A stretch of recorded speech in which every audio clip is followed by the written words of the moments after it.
I understand that you've been on a weight loss journey for perhaps 6 months to a year or even more than a year, and unfortunately you're not satisfied with what you're seeing, perhaps in your physical appearance, or the number on the scale hasn't moved much, and you're putting in a lot of work and you know that you can do it, but you just don't know what else you can do. And in today's video I'm going to talk about reasons why you're not seeing improvements and what you can do to see those improvements. So if that's something that resonates with you, please keep watching. The first thing I'm going to encourage you to do is to get a measurement of your body fat percentage as well as your BMI or your body mass index. Getting these two values gives you a complete overall look at your health and how you're doing. Specifically with the body mass index, that lets you know if your weight is in a healthy range, and I'll list those ranges for you on the screen, and this is for women. And the body fat percentage is a good indicator of your body fat percentage to your muscle percentage, and I'll also list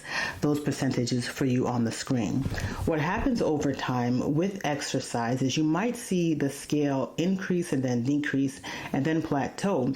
But if you're gaining muscle and losing fat, it might be tricky. It might be kind of throwing you off. You think you're putting in all this work, in which you are, but the scale's not budging, and that could be because you're building muscle. But essentially what you want to do is get a baseline reading. Get a baseline so that you know where you're starting, and then maybe 6 months to a year down the line, you get another measurement. I've taken measurements before. I know where I am. My body fat percentage when I started my fitness journey in the beginning of 2024 was really high. It was about 29%. And my BMI was also high. It was in the overweight category. Now, next week, inshallah, I plan to go back and get another reading so that I can see what's going on. It's been a little bit challenging to have started and to see those numbers so high, but if you're able-bodied and you're able to do something about it, I say go ahead and do it. And physical exercise or being physical and active is not the only way to make changes to your appearance and to your health. And I'm going to continue to talk about some of these things in the video. The second thing I'm going to encourage you to do is to, in between getting your body fat percentage and your body mass index measurements, I'm going to ask you to get a tape measurement. So go down to your local fabric store and buy a tape measure that is long enough to get the circumferences of your waist, of your arms, of your thighs, of your neck, of your bust, and I'm going to ask you to start to record measurements.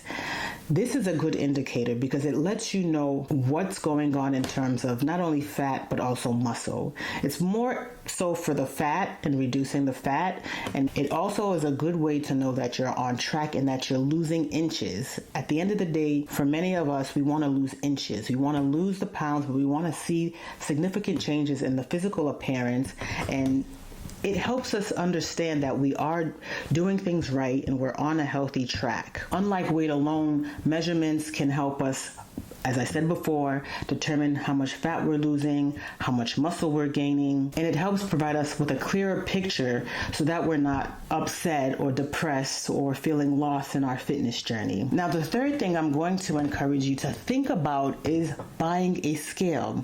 This might throw some of you off because I don't want you to become too super obsessed with weight. Experts will say, yes, weigh yourself every morning, but it can really cause anxiety and mess with your overall emotional being if one day you're at 170 and then the next day you worked out, you're working really hard, you think you put in all this energy, you ate well, and then you're 171, you're 172 pounds, that is. So only get a scale if you know that seeing fluctuations in your weight won't bother you. Why I say getting a scale is important is because eventually you might want to start tracking your own BMI and body fat percentage. BMI probably easier. So what I want you to do, again, consider buying a scale so that you can weigh in. Maybe you'll do this once a month, twice a month, or maybe every other month, but it helps to just let you know if you're in that correct BMI or weight range, whether it's your targeted range, a goal that you want to reach, or an overall like where you want to be in increments. Maybe it's you're leaving the obesity track, getting into the overweight track, and then the overweight track and entering the normal track. It's going to depend on you, but a scale is not a bad thing to have, but just consider that for your overall health journey. Now, the fourth thing I'm going to encourage you to do, and some of you might be saying, oh, here she goes again with her hormone talk, but I am going to encourage you to get a few hormone tests. If you can get a slew of hormone tests during your annual physical, great. But at a bare minimum, if you're failing to see weight loss and you've been working out, or let me say, if you're not able to see a significant amount of fat loss and you've been working out, then you need to have some things checked out. So hear me out. First thing I want you to do is to get your cortisol levels checked. Cortisol is a stress indicator. It helps to determine what's really going on with your body and if you're responding to stressful situations or life situations in general. When you're chronically stressed, it leads to you having an increased appetite. So you might be eating more and you may not recognize that you're eating more. You might be eating really unhealthily. And these are the things that you need to get bearings on. You need to have control over what you're eating, when you're eating, how you're eating. And cortisol can help determine if you're stressed. And it all plays into one another. So just think about getting your cortisol levels checked. One thing I also wanted to mention is that eating those unhealthy foods causes a lot of fat storage in your abdominal cavity, especially for us women. So it's going to be really important to consider this as well. Another hormone test that I want you to consider getting is your thyroid hormone test. Thyroid hormone helps regulate our metabolism and helps us use energy appropriately. And if our thyroid hormone is imbalanced, not working, struggling, then it's going to be hard for us to metabolize appropriately and expend energy appropriately. Now, these hormones are primary thyroxine, T4, or triiodothyronine, T3, and they influence almost every cell in our body. Thyroid hormones help control functions like heart rate, digestion, muscle contractions, and body temperature. They also play a key role in growth, brain development, and maintaining healthy skin and hair. Weight changes, fatigue, mood disorders are all indicators that our thyroid hormone might be off. Another hormone that I want you to, of course, consider is insulin. Insulin is a very important hormone because it helps regulate blood glucose that's floating within our cells. It helps us store the blood glucose in muscle and other cells so that we can use it for later purposes.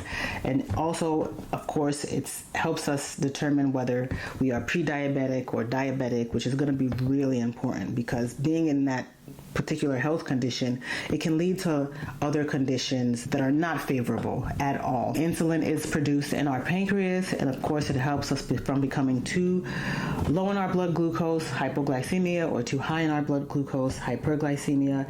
It's also important for regulating our energy levels. Insulin also plays a role in fat storage and metabolism, as well as influencing weight and energy levels. Now, there are other hormones you can also get tested, like hunger hormones, ghrelin, leptin, sex hormones, estrogen, progesterone, testosterone.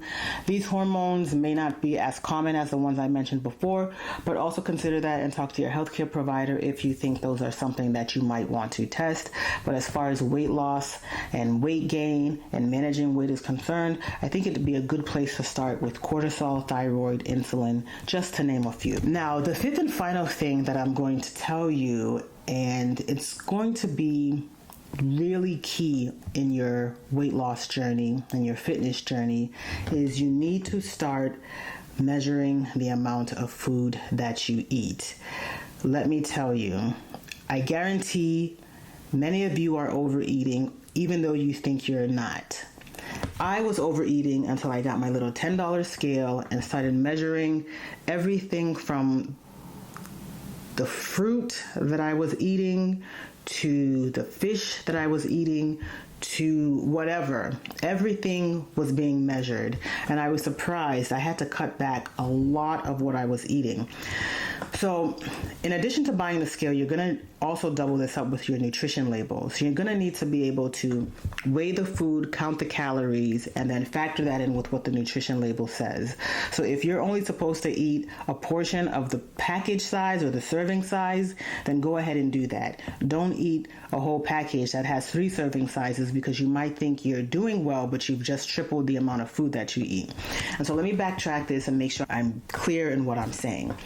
So you're going to need a scale to measure your food so that it can help you count calories, as well as what's really important too is to weigh the amount of grams of protein that you're eating, because protein is not only good for muscle, building muscle, maintaining muscle, but that it aids and assists in weight loss, because if we're eating more protein, perhaps we're not as hungry and feeling hungry, so we eat less fat, we eat less carbs. So that's one portion of buying the scale, is to measure your food in the grams of protein, as well as carbohydrates and fats. Now you also need to look at your nutrition labels so that you can figure out serving sizes, the amount of protein, carbs that are listed on the package, and how that plays into your weight loss journey. Food is so crucial. They usually say, or the experts say, it's 80-20. You see results based 20% off what you do physically and 80% of what you do in the kitchen. And that's very true. It's very true. For some of you, you might be aiming to hit a 1,500 calorie per day intake, and you could easily hit 2,000 to 2,500 if you're not careful with what you're eating. But you might need to backtrack and start small and maybe kind of eat differently from what your family is eating, because if it's not going to be beneficial for you as a woman who's over 35, who's over 40, eating white starchy food, eating processed food, you don't metabolize it as fast as a younger person does.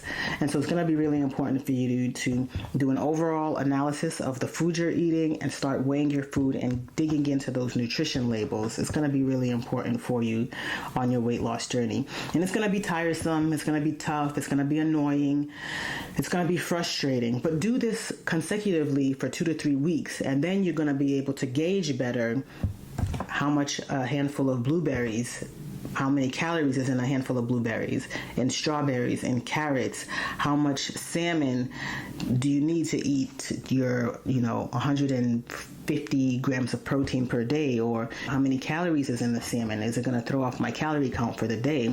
And I would also encourage you to download a couple of free apps. Well, one in particular, MyFitnessPal. I've downloaded this app a couple of times. It really does help get an overall view of your micros and your macros, so your micronutrients and your macronutrients.